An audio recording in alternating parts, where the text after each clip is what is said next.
उसके आगे आजादी के बाद। कब? आजादी। कुछ ऐसी जातियां थी जो पहले हायरार्की में नीचे आती थी, पर आजादी के बाद में दो बातें हुई उनके साथ में बड़ी। एक तो जहां पर वो रहते थे वहां पर बड़ी संख्या में थे, जहां पर वो रहते थे वहां पर, इसलिए उनको वोटिंग राइट्स मिल गए। सबको वोटिंग राइट मिले, उनको भी वोटिंग राइट मिले, उनके वोट उस क्षेत्र में क्या हो गए? ज्यादा, उनका एमएलए और एमपी बनने लगे। तो पोजीशन इसलिए सुधरी, वो डोमिनेंट हुए वहां पे। अब उनके नेता जीत रहे हैं, सरपंच उनका जीत रहा है, प्रधान उनका बन रहा है, एमएलए उनका बन रहा है, एमपी उनका बन रहा है। एक तो ये चीज है।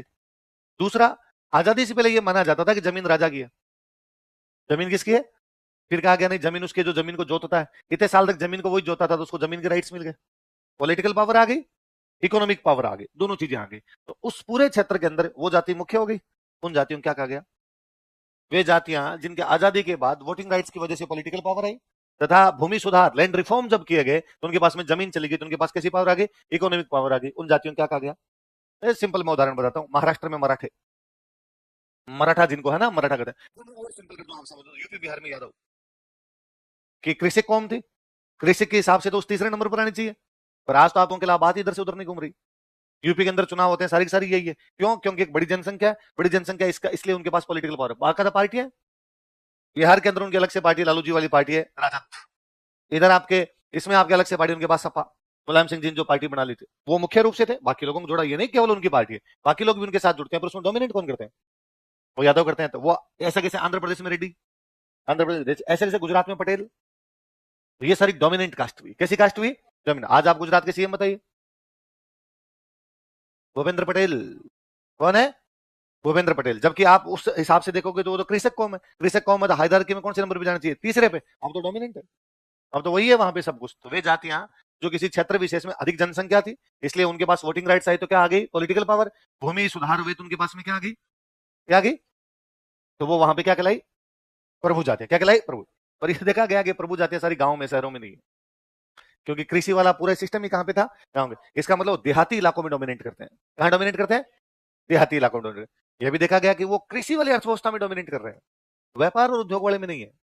ये ज्यादातर जो जातियां आई थी, क्योंकि उनके पास जमीनें आई। गांव के अंदर सबसे बड़ा आदमी वो जिसके पास जमीन है। किसी टाइम में जमीन राजा के पास थी, तो गांव में पावरफुल कौन था? राजा। अब जमीन उसके पास में आई तो पावरफुल कौन हो गया? वो जिसके पास में जमीन आई है। तो वो कृषि वाली अर्थव्यवस्था में अभी तक दूसरे व्यापार उद्योग की तरफ अभी तक भी वो प्रभु हुआ नहीं है। तीसरा ये देखा गया कि पूरे भारत की पॉलिटिक्स में स्थान नहीं है, रीजनल पॉलिटिक्स। जहां पर जिनकी संख्या ज्यादा, गुजरात में पटेल ज्यादा, तो गुजरात की पॉलिटिक्स में पटेलों का स्थान। यूपी बिहार में यादव ज्यादा, तो वहां की पॉलिटिक्स में यादवों का स्थान है। महाराष्ट्र में मराठा ज्यादा, तो वहां की पॉलिटिक्स में मराठों का स्थान है। आंध्रा में रेड्डी ज्यादा, तो वहां की पॉलिटिक्स में रेड्डी का स्थान है। तो वो देहाती इलाकों में डोमिनेट करते हैं, वो कृषि वाली अर्थव्यवस्था में डोमिनेट करते हैं, और क्षेत्रगत राजनीति में, कौन सी राजनीति में? क्षेत्रीय राजनीति डोमिनेट करते हैं। एक चीज और नोटिस की गई, किसी समय वो कृषक समुदाय था, खुद कृषि करते थे। आजादी के बाद उनके पास जब पॉलिटिकल पावर आई और जब जमीन आ गई, तो अब वो खेती नहीं करते, वो आगे खेती करवाते हैं। अब वो लैंड मैनेजमेंट तो करते हैं, लेकिन लैंड में डायरेक्ट काम करते हैं उसके अंदर नहीं है। काम करने के लिए दलित जातियों पर निर्भर है। किस पर निर्भर है? एक हायरार्की और नीचे और थी, तो जो शूद्र वाली थी उन्होंने कहा अब आप हमारे अंडर में काम कीजिए। तो प्रभु जाति की 5 विशेषता है। वो किसी एक क्षेत्र में अधिक जनसंख्या रखते हैं, वोटिंग राइट्स मिलने की वजह से उनको पॉलिटिकल पावर, जनसंख्या अधिक है तो पावर मिल जाएगी। भूमि सुधारों की वजह से उनके पास में जमीन है, लेकिन अब वो जमीन का स्वामित्व रखते हैं, ओनरशिप रखते हैं, उसका मैनेजमेंट करते हैं, उसका प्रबंधन करते हैं, लेकिन उसके अंदर भाग वो लेते नहीं। कृषि कार्यों में डायरेक्टली भाग लेते नहीं। तो कृषि कार्यों में भाग कौन लेता है? दलित। दलित जो जातियां, उन पर वो डिपेंड करते हैं। और वो बेसिकली कहां कहां पे हावी रहते हैं? कंट्री साइड, मतलब देहाती इलाकों में। एग्रीकल्चर सोसाइटी, मतलब आपके कृषि समाज के अंदर। और तीसरा आपके क्षेत्रगत राजनीति के अंदर। बात समझ? हम तो भाई कास्ट फिर कहां से आएगा? आपके तो ठीक है, आपकी व्यवस्था के अंदर तो जाति थी, जाति जन से बनी, जन का मतलब उत्पन्न होना, जो जिसमें उत्पन्न हुआ वही उसकी क्या होगी? जाति। ये कास्ट कहां से आया था? हमने ये समझा कि जो कास्ट है ये उनका दिया हुआ कास्ट है। हमने बाद में कास्ट के 2 अर्थ लगाए। हमारे लिए कास्ट का अर्थ केवल जाति नहीं है, हमारे लिए कास्ट का जाति भी और क्या है? वर्ण भी। तो वो समझाने के लिए बताया था, ताकि अपने तो जाति जो शब्द है तो जन धातु से बना हुआ है। और ये क्या जी, सारे सब्जेक्ट बाद में बनाए, अपने चलते नहीं थे, अंग्रेजी लाए इन शब्दों को। अंग्रेजों ने पद प्रतिष्ठा और धन के आधार पर पदानुक्रम में कोई बदलाव नहीं, तो आरक्षण क्यों दिया जाता है? तो पदानुक्रम में बदलाव के लिए थोड़ी दिया गया। ये तो है भाई, कुछ जातियां पिछड़ी हुई है, उनके पास में रिसोर्सेज ही नहीं पहुंच पाए, तो उनको बराबर लाने के लिए तो दिया जाए।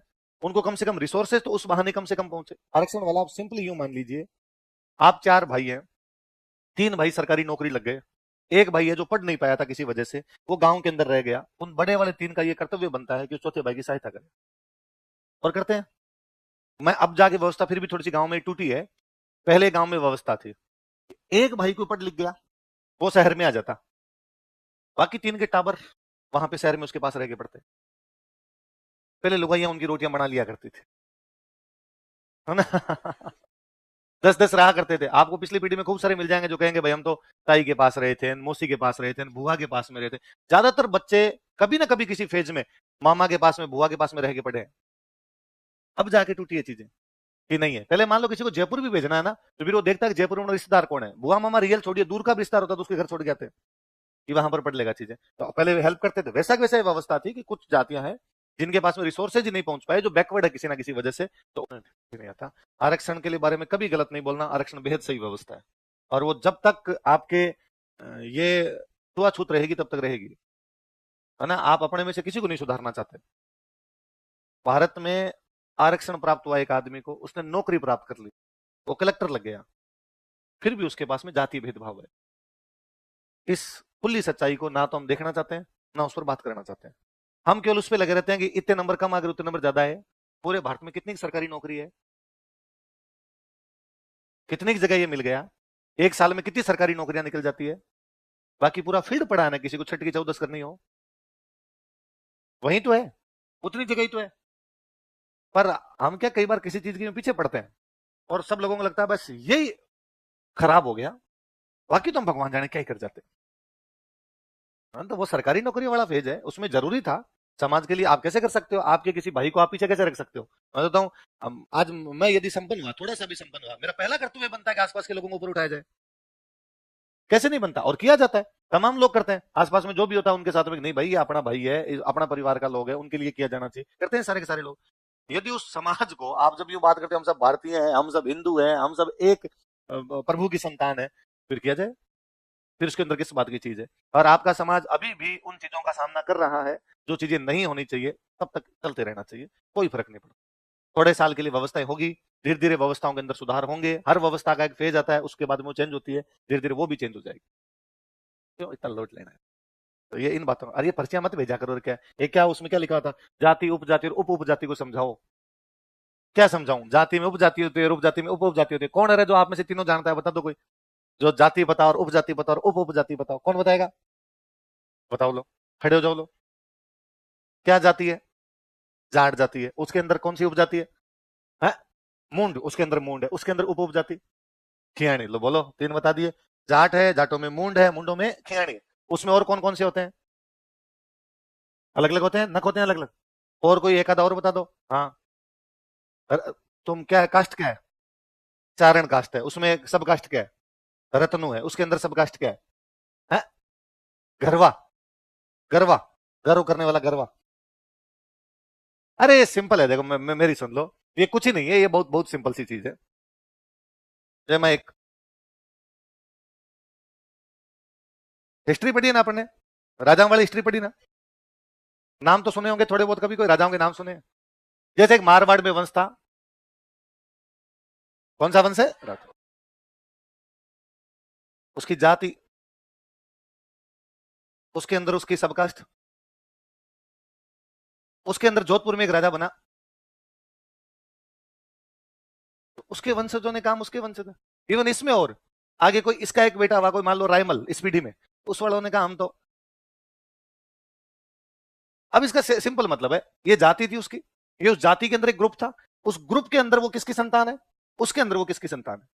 ये हम केवल उन पूर्वज होंगे, क्या नहीं बता रहे हो, कोई ना कोई एक इस व्यक्ति का नाम रहा होगा, उस वाले अलग हो गए, वो परिवार अलग हो गया। मतलब ना गांव में नॉर्मली आपकी जाति के, आपके परदादा जी 4 भाई थे, गांव में चारों के घर अलग अलग है, फिर भी एक किसी परिवार को लोग अलग नाम से जानने लग जाते हैं। कोई एक सरपंच बन गया, सरपंच साहब वाला परिवार है, सरपंच साहब वाला परिवार है, अलग हो गए ना। वैसे वैसे पहले उन लोगों के नाम से बन गई। कोई एक पूर्वज जिसने महान काम किया हो, कोई एक पूर्वज जो एक जगह से माइग्रेट होकर दूसरी जगह चला गया हो, तो फिर उन लोगों ने कहा भाई हम तो फलाने जी के, फलाने जी के, तो उसी पर यही है, इसी आधार पर बन जाती है। जाति है, जाति के अंदर उपजाति, उपजाति में उप। अरे अपने तो इससे नीचे और है, ये तो मैंने 3 ही बताए हैं, 4 तो इसमें आ गए थे पिछले वाले उदाहरण में, है ना। इससे नीचे और होते हैं, सिंपल है। वो परिवार आगे फिर बाइफरकेट होगा। मैंने लास्ट में लिखा है रायमल के जो वंशज वो क्या कहलवाए, रैम। अब हो सकता है वो जो रायमलोत वाला परिवार चल रहा था, उसके अंदर आगे चल के कोई जयमल और हुआ, वो कोई तकड़ा हुआ, उन्होंने कहा बाकी वाले रायमलोतों से कोई लेना देना नहीं, हम जयमलोत है। इन वाले थे शक्तिशाली नहीं थे, हम शक्तिशाली थे। उनमें फिर कोई एक, कोई मान लो और शक्तिशाली हुआ, और एक किसी का नाम और का जेतमाल है किसी का, तो उन्होंने कहा ये बाकी वाले जयमलोत नहीं रहे, हम अलग है, तो 10-10 कर लो भले। क्या उप जाती है? उप उप उप उप उप उप उप उप जितना लेके जाना उतना लेके जाओ ना। तो इसके अंदर तो अपने को स्थायी नहीं है। अपने तक आते आते ये चीजें अपने को याद नहीं है। पहले वाले जो दादाजी वाली पीढ़ी थी उनको चीजें आती। मैं 5वीं तक पढ़ता था तो मेरे को मेरी 26 पीढ़ियां याद थी, मेरे से लेके ऊपर 26। मैं पापा दादाजी परदादाजी सरदादाजी सरदादाजी खड़ खड़ खड़ खड़ खड़ ऊपर। अब याद नहीं, अभी भी है मेरे को 14-15 तक मैं अभी भी चला जाता हूँ, बीच में एक आधा व्यवधान आए पर 26 तक भी पहुंच जाता हूँ मैं, एग्जैक्टली वहीं तक ही पहुंच जाता हूँ मैं। तो मैं एक बार बीच में 2010 का जब मैं तैयारी करने लग गया था, मैं एक बार दादाजी के पास बैठा तो मैंने उनको कहा, एक मैंने बीच में कोई एक मेरे मिस हो रही थी 14वीं 15वीं को इधर उधर जा रही थी, तो मैंने पूछा कि वो 14वीं पर अपने फलान जी थे वो फिर वहां से वहां चले गए और उसके बाद जो हुई थी उनका क्या नाम था? तो उन्होंने बड़ी आंखें निकालते हुए, अरे तेरे को याद ही नहीं, मैंने तेरे को याद करवाई थी 26 की 26 याद करवाई, तेरे को याद कैसे नहीं? हालांकि मैंने उनको कहा कि सॉरी नहीं याद रही, पर मैंने मन ही मन सोचा कि पहले मैं केवल खुद की 26 याद करता था, आजकल तो मैं गोहिलों की भी मैं ही रखता हूँ, है ना चौहानों की भी मैं ही रखता हूँ। वो गवर्नर जनरल और याद करने पड़ते हैं, चोलों की भी याद है मेरे को, चालुक्य और पल्लवों की भी याद कर रखी है। अब दिमाग में चीजें ज्यादा है, उस पीढ़ी के लोगों के दिमाग में तो चीजें थी नहीं, उनकी एक बेसिक बेसिक चीजें थी, उतनी उनको पढ़नी पड़ती। इवन आप क्या मानोगे, दादाजी की पीढ़ी के तमाम लोगों को ये तक पता है कि हमारे गांव की किस परिवार की किस बेटी की शादी कौन से गांव में कौन से परिवार में हो रखी। आपकी जाति नहीं, आपका परिवार नहीं, हर जाति। मतलब आप मैं अभी भी जैसे मैं बीकानेर पढ़ने के लिए आया जब, या आज जयपुर पढ़ने के लिए आ गया, दादाजी कई बार मेरे पास यहाँ आए हुए रहते हैं, कभी मैं बीकानेर था तो बीकानेर घर पे आए हुए और मेरा कोई लोकल बीकानेर का दोस्त आ जाता, मैं इंट्रोडक्शन करवाता हूँ उनको, ये मेरा दोस्त है फलाने गांव का है, इसके पापा का नाम ये है ये है। वो फटाफट, अब वो दोस्त किसी भी जाति का हो किसी भी धर्म को फॉलो कर, उस गांव में तुम्हारे फलाना जी की बाई देड़ी है, वो नहीं जान रहा होता। वो कहता हाँ वो तो दूसरे परिवार होंगे दूसरी जात में, हमारे नहीं अलग, हाँ है तो अलग, पर वो जांटी की तरफ उनका घर, उनके घर और पता होते, कभी गए होंगे वो किसी दौर के अंदर उस साइड में, वो जांटी कट गई तुम्हारी टाइम वाली, अब जांटी नहीं है, जांटी समझ गए, खेजड़ी खेजड़ी। तो उन लोगों का जीवन यही था कि किस में क्या है किस में क्या है किस में क्या बताया जाए। और फिर जोली लाल भी मूवी नहीं देखी है क्या? जोली लाल भी नहीं देखी यार? अरे यार जोली लाल भी तो पक्की देखना। तो उसमें एक आतंकवादी होता है कश्मीर का और वो सन्यासी बन जाता है, वो तो रील्स चलती रहती है, आप रील्स पे देख लोगे। अक्षय कुमार वकील है, उसका वो इंटरोगेशन करता है कोर्ट रूम के अंदर, तो वो कहता है कि भाई मैं, उसका नाम को मकबूल भट्टा जैसा नाम है, और वो कहता नाम मैं तो आप तो ब्राह्मण हूँ, तिलक विलक निकाल हुए, तो आप ब्राह्मण हो तो बताइए आप कौन से ब्राह्मण हो? फिर वो कहता अग्निहोत्री, अग्निहोत्री में कौन से, वो फिर कोई आगे बताता उसमें कौन से, फिर वो बताता है किसमें कौन से, या अल्लाह आगे भी होता है क्या आगे भी इनके पता नहीं कहां कहां तक जाएंगे भाई साहब। ये सिंपल सी थियरी है जी। तो बहुत सिंपल, हमेशा एक उदाहरण बताता हूँ, मैं मेरे आसपास वालों को कहता रहता हूँ कि गांव में एक पीढ़ी पहले तक ये था कि हेयर कट, है ना, कोई गांव के एक व्यक्ति है, नई जाति के व्यक्ति है, वो हेयर कट करके जाएंगे और साल में जब बाजरा निकालते तब उनको बाजरा दिया कर, उनको डेली के वो रुपए नहीं मिलते, वो जब भी आवश्यकता पड़ती तब हाँ भाई हेयर कट करनी है, और सब घर वालों के एक साथ ही कर जाते। इतना भी नहीं था, सब टावरों को लाइन में बिठाया, खच खच खच खच, है ना, वो कई बार तो वो बकरी के बाल काटने वाली कैंची होती थी गर्मी में, तो सब टावरों के रोड ऐसी चमका के जाया करते थे, पर उनको उसके एक्स्ट्रा रुपए नहीं मिलते। दादाजी को सेविंग करवानी है तो उनको कहते हैं उनके पास चले जाते हैं, उनको बुला लेते हैं, उसे वो कर जाते हैं, या उनकी दुकान होती वहां चले जाते, पर आपको रुपए नहीं देने उसको। जब आपकी बाजरी निकलेगी तब उनको बाजरी दे देना, दिया करते हम। उस हिसाब से वो भी था कि हाँ इतनी बाजरी दे दी, गांव में काम भी चल रहा था, वो हो रहे होंगे। पर आज जब मैं देखता हूँ ना कि शहरों में उसी हेयर कट के बहुत ज्यादा रुपए लगते हैं, तो मुझे लगता है यार इतने वर्षों तक उनको उतने रुपए दिए ही नहीं जितना काम करवाया गया, तो उनको अपनी सेवाओं का कभी भी उचित प्रतिफल प्राप्त है।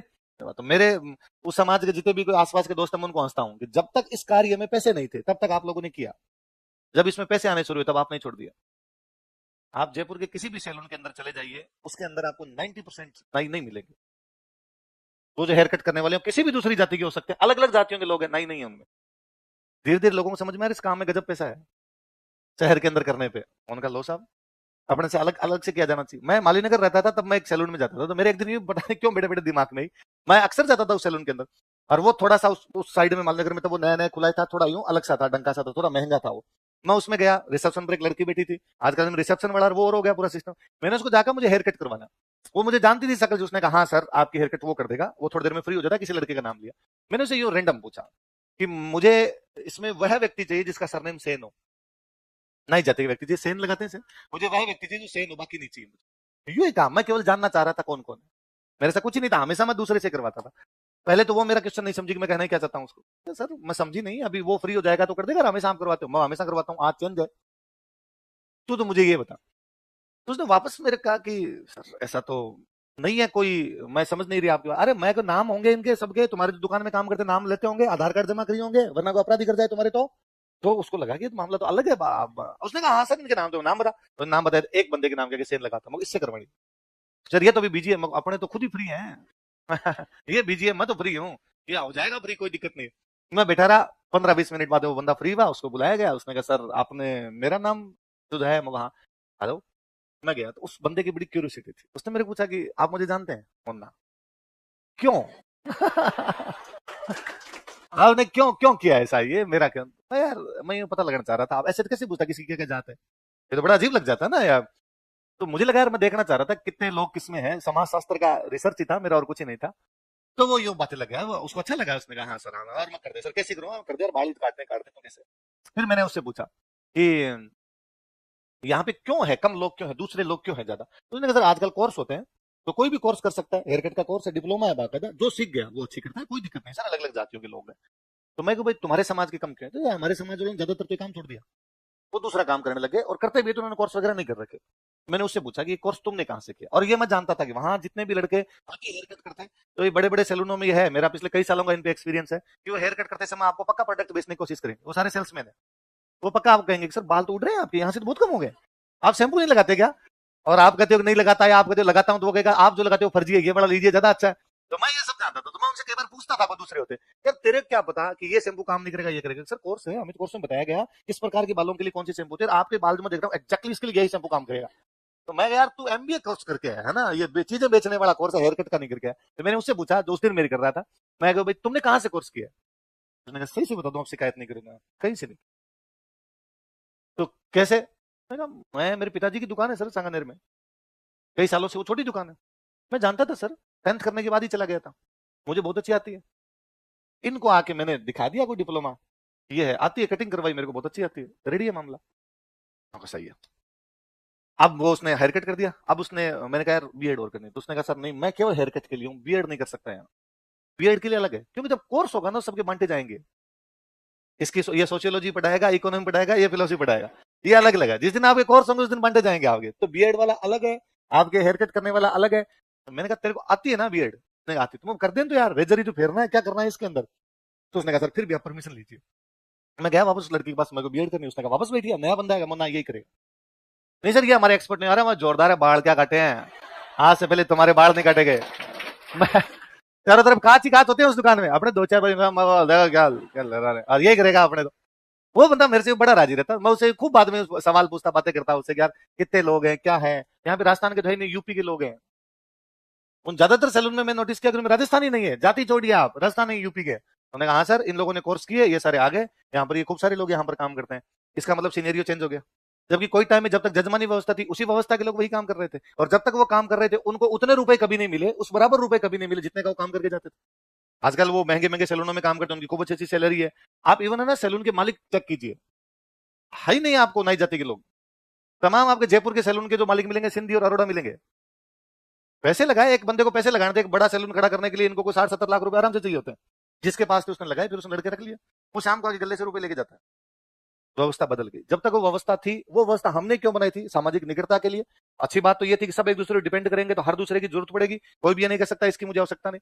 तो मैं कभी वाद्य यंत्र पढ़ाता हूँ, तो सिंपल सा एग्जांपल देता हूँ, एक वाद्य यंत्र है बांकिया, बांकिया सरगड़ा बजाते हैं, कौन बजाते हैं? सरगड़ा, शुभ कामों में बजता है बांकिया। मेरे एक मेवाड़ के मित्र, मेरे रूममेट रहे, वो हमेशा कहते हैं कि हमारे गांव में एक सरगड़ा परिवार है, वो बांकिया बजाने का काम करता है, हर शुभ अवसर में बांकिया बजाता है, हम उनको जो भी रुपए होते हैं वो देते हैं। एक बार गांव में किसी एक व्यक्ति से उनकी लड़ाई हुई, पंचायत बैठी, पंचायत के अंदर उनका पक्ष नहीं लिया गया, सामने वाले व्यक्ति का पक्ष ले लिया गया पंचायती करने वालों ने, जबकि उनकी जो सरगड़ा परिवार था वो सही था, दूसरे वाला परिवार सही नहीं रहा होगा।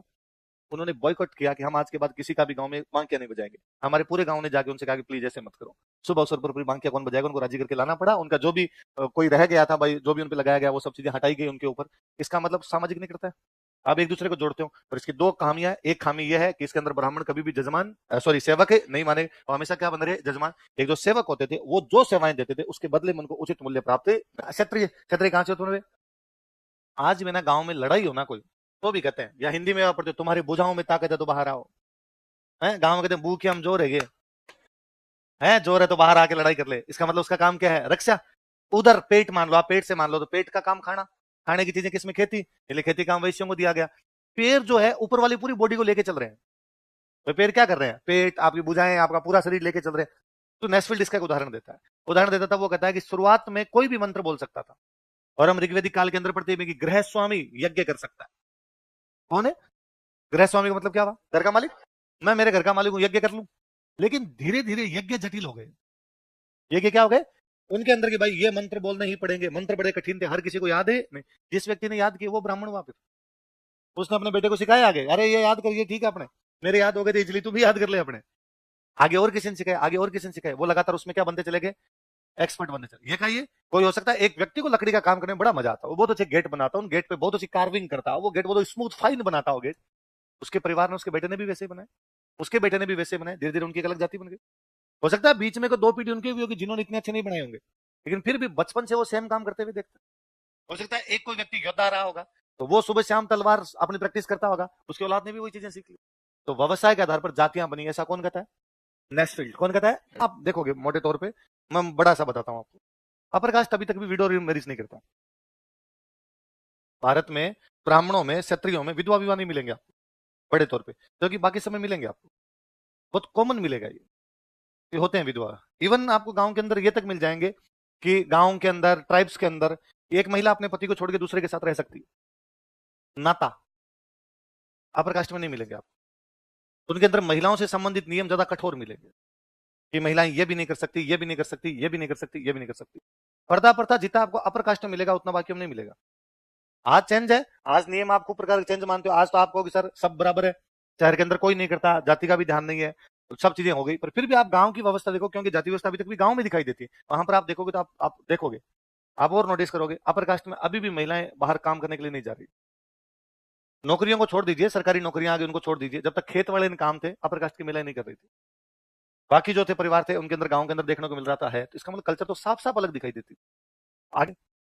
ठीक उसी टाइम जब विडो रीमैरिज एक्ट आया, उस टाइम भारत में संस्कृतिकरण वाली लहर भी है, लोअर कास्ट अपर कास्ट को अपना रही है। कानून से पहले कम से कम लोअर कास्ट तो कर रही थी, कानून के बाद तो लोअर कास्ट ने भी बंद की।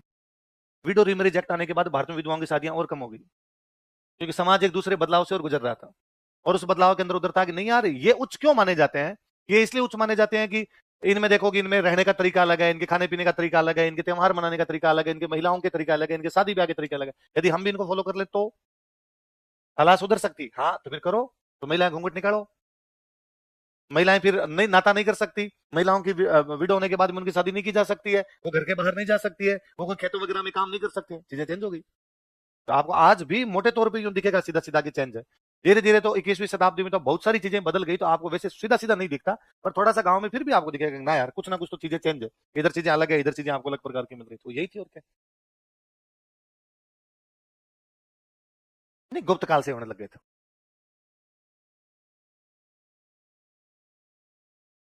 थी उनके अंदर भी था, मतलब आप पर्दे पर्दे मतलब यूं क्यों मानोगे आज की तरह एकदम पूरा घूंघट खींच के जाए, ऐसा नहीं, पर पुरुषों के बीच में नहीं आ सकती, ये भी तो है ना भाई। पर्दे का मतलब क्या है कि उतना मेल जोल, आप काम करने के लिए नहीं जा सकते, जहां पर पुरुष काम करते हैं वहां पर नहीं जा सकते, ये भी तो है।